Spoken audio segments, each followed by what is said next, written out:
Què va ser abans, el llibre o la rosa?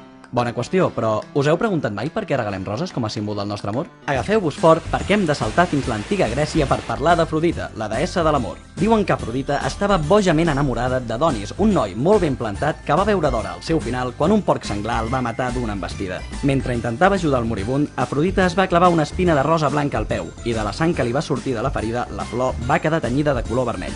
Després d'aquella fatalitat, la deessa va voler recordar Adonis amb una rosa vermella per sempre més. I com passem d'Afrodita a Sant Jordi? En part, la culpa va ser de Jacopo de Baratze, altrament conegut a casa nostra com a Jaume de Voràgina. El bo d'en Jacopo va ser un frare dominic del segle XIII que ha passat a la història per ser l'autor d'un gran best-seller. Es tracta de la Llegenda Àuria, un recull d'històries de sants que va tenir tant d'èxit com la Bíblia. La Bíblia! I què s'explicava de Sant Jordi a la Llegenda Àuria? Doncs més o menys el que ens ha arribat fins als nostres dies. Un drac ferotge, un poble atemorit, una princesa amb mala sort i un cavaller molt valent. Us sona, oi? Gràcies a la popularitat del llibre i també a les croades, la fama de Sant Jordi com a cavaller que salva princeses es va escampar per tota Europa i més enllà. De fet, se li té devoció a llocs tan dispars com Brasil, Malta, Canadà, Sèrbia, Etiòpia o Anglaterra. I a casa nostra, quan apareix Sant Jordi a Catalunya? La cosa ja venia de lluny, però va ser Pere el Catòlic qui va fundar l'Orde de Sant Jordi d'Alfama, un cos de cavallers que havia de conquerir terres per al rei. Per commemorar el dia de la mort del seu patró, aquest orde va decidir celebrar justes cada 23 d'abril al Born de Barcelona.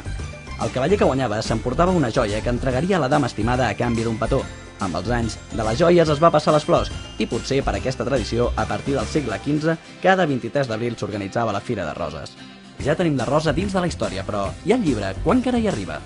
L'instigador de regalar llibres durant la Diada de Sant Jordi va ser Vicent Clavel i Andrés, un editor amb ganes de promoure la venda de llibres. El primer intent va ser un 7 d'octubre de 1929 coincidint amb l'exposició internacional, però l'any següent ja es va canviar al 23 d'abril quan el temps era més càlid. Així que si ara us pregunten que què va ser abans, si el llibre o la rosa, ara ja sabeu la resposta. Feliç dia de Sant Jordi a tots i que la lectura us acompanyi.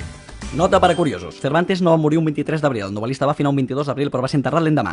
Shakespeare sí que va morir un 23 d'abril, però del calendari julià, segons el gregorià, el dramaturg va dir adéu a la vida un 3 de maig. Qui sí que va morir un 23 d'abril va ser Josep Pla, concretament el 23 d'abril de l'any 1981.